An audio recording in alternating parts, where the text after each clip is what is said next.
The trends that we've been seeing over the last few years and the trends that we are seeing today, primarily we are seeing that these attacks have gone up in volume. In 2007, we had 250,000 viruses, worms, and variants. In 2010, we calculated 286 million in 1 year, which means every second there were more than 9 viruses or worms that were being created. So one is the sheer volume. We are seeing a massive increase in volume. Second, we are seeing that many of these attacks, or most of these attacks, are targeted in nature. They are not like the earlier attacks where a virus would just spread all over the world aimlessly. Now this is targeted. The third thing we're seeing is that they are sophisticated.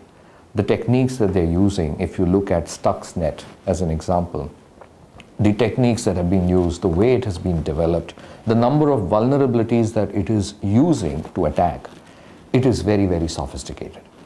There are quite a few things, but to focus on the most important. Technology can do a lot to protect you. It can. But remember, no technology is 100%. So you have to be aware.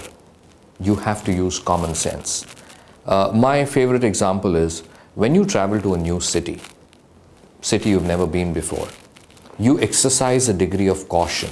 Who you talk to, where you go, what time you go out, how you look after your wallet, how you look after your personal belongings when you go to a new place.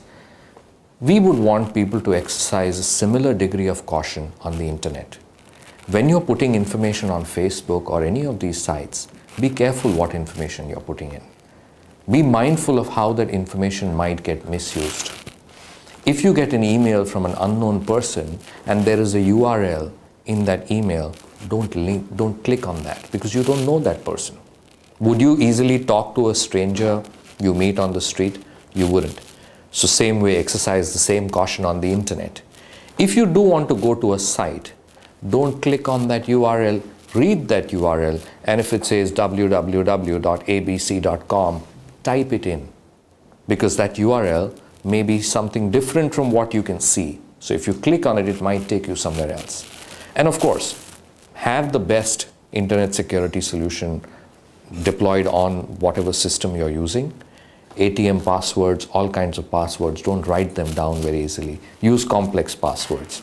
Use characters, use letters, big and small.